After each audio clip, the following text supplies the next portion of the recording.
America got significantly less racist. We spent trillions of dollars in our urban corridor. We implemented affirmative action in our government hiring practices, in our corporate hiring practices, in our college admissions. And yet, blacks on average are poorer than they were in proportion to the 1960s. What changed? And the answer is that we are not confident, we're not honestly courageous enough to empower black voices to say, hey, you have to fix the problem in your own communities. It's not about white guilt or white pandering. It's about, how about you stay with the woman you impregnate? How about you stop embracing gangster rap culture? How about you stop listening to music that glorifies the worst part of society? And people are afraid to say this, and Thomas Sowell wrote an entire book about it.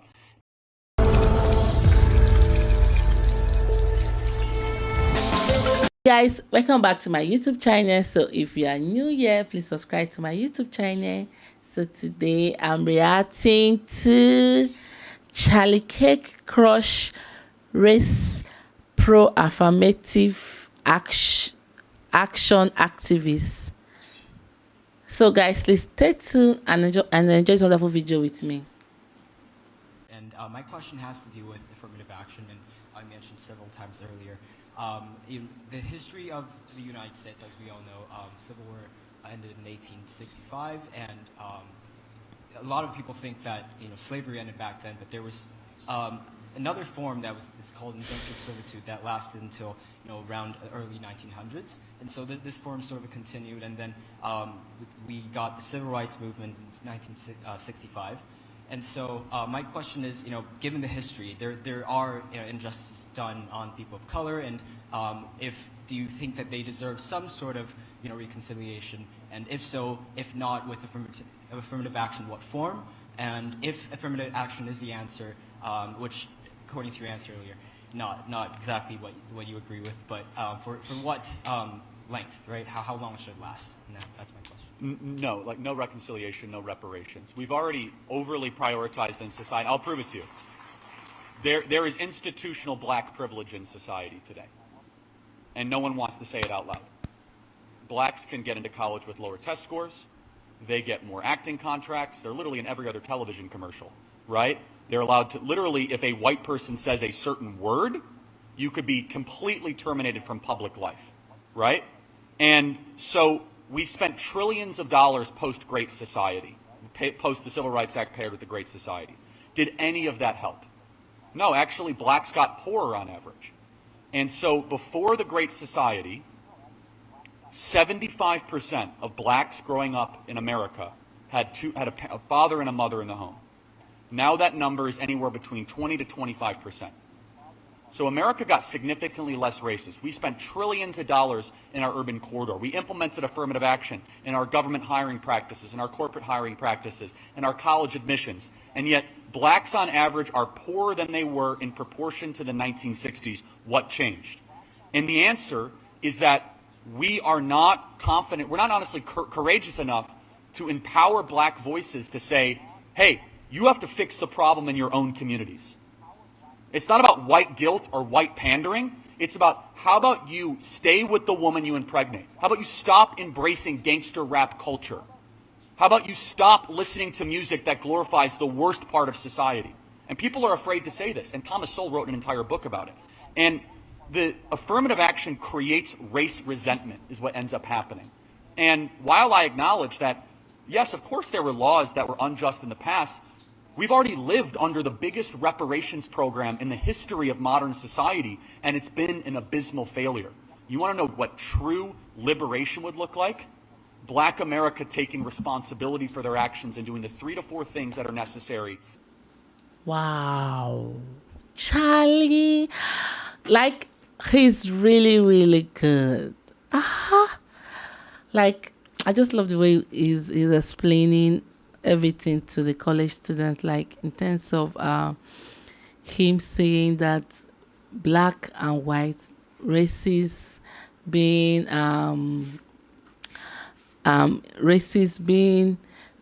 to me, in my own opinion, what he was really explaining is that if we keep saying, like, if they keep saying that black, go and fix your country, this white fix your own, black fix your country, I'm 100% sure that Africa will be great. You know, so it's just because white, they open their hand wide to welcome us as into their country. So we feel that we should just run to another man's country and just be there, like do one or two, be great there, and just forget about building your own country. You understand? And this, and I noticed, I read a book one certain time. They said that black has a lot of privilege outside the country compared to white. Yes, because you see what Charlie was saying, that even in on TV, in movies, in advert, in everything, there you will see a black person there. You understand? Yes, it's like, to me, it's just like a compulsory thing because of the olden days, slavery. So you are trying to, white and black should merge together. Yes, so guys, let's continue because I really want to know more of what he's saying. To succeed in America. Getting married before you have kids, graduating from high school, get a job, any job, and not committing crimes. This is what drives me nuts about the looting stuff, is that people say, well, it's just a matter of, it's a matter of survival. How about you stop acting like a criminal? How about you stop stealing stuff and we justify it? And the more that we do that, the more we are building a baseline of an acceptance. And here's the thing, just so we're clear, blacks make up about 12% of the American population, more specifically black men, 6% of the American population. They're responsible for 60% of the murders. That's a thought crime. You have 6% of the American population doing 60% of the murdering. And yet white people are the problem? No. It's black privilege, and I'm not afraid to talk about it. Thank you. Appreciate it. Follow-up? Do you want to follow up? Sorry, you want to follow up? I Yeah. have a short follow-up. Yeah. So thank you for your response, and that's great insight. And it sounds like you're personally affected to an extent through the effects that you talked about, but through the black communities.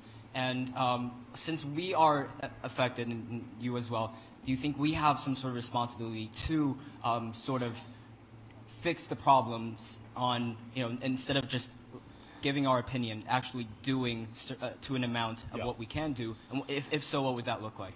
Yeah, it's a great question. So here's what's amazing, is despite the fact that Asians have harder job getting into college, harder job getting high, Asians are like the wealthiest group in America by far, despite all the things that are thrown. And you might ask the question, why? Well, it's because Asian Americans stay loyally married far more than any other ethnic group. They prioritize education, and I don't want to overly generalize, but Asian moms don't put up with their kids committing crimes. Am I right? Right? A bunch of Asians looting? That dog does not hunt in the Korean American community or the Chinese American community. So, yeah, there's like strong social fabric and cultural fabric that say it's not acceptable to engage in this sort of behavior. So, no, I don't think we should ask for any special treatment. I think this, what is the goal? The goal is to do our best to try to create a society that values meritocracy and values work ethic and things you can change, not things you can't change. Thank you, man. God bless you. Thank you.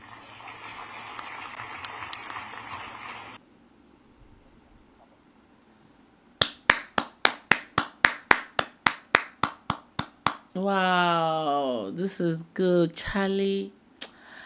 Sometimes I just feel like hugging Charlie. Like if I have the opportunity, I'll be very, very grateful. Like he's good. He's really, really good. Every time I love reacting to his wonderful talk shows. Like Charlie is good. He educates me. Like I learn more about him, about the Western country. I also learn more about it through with Charlie. Like he's very, very good. Like there's some culture that don't accept you behaving anyhow, or you behaving as if you are the only one in the world. Some culture don't accept that, especially when he was talking about a certain country that respects their family very well, in terms of like the children don't do certain things. Like you can't even say that I'm coming from here, you are behaving like this. No, you have to behave right. You understand? And it's very good for us to educate our children that this is bad, this is good. Smoking, raping, different type of all those illegal things is very, very wrong. So I feel that we as parents, we have to learn how to educate our children in the right way, so that they will all grow up in the right way. So guys, please comment below on any video you want us to react to. Comment below, share your opinion on this wonderful video, like this video, subscribe to our YouTube channel, Ngal Fashion Store. Fashion makes sense.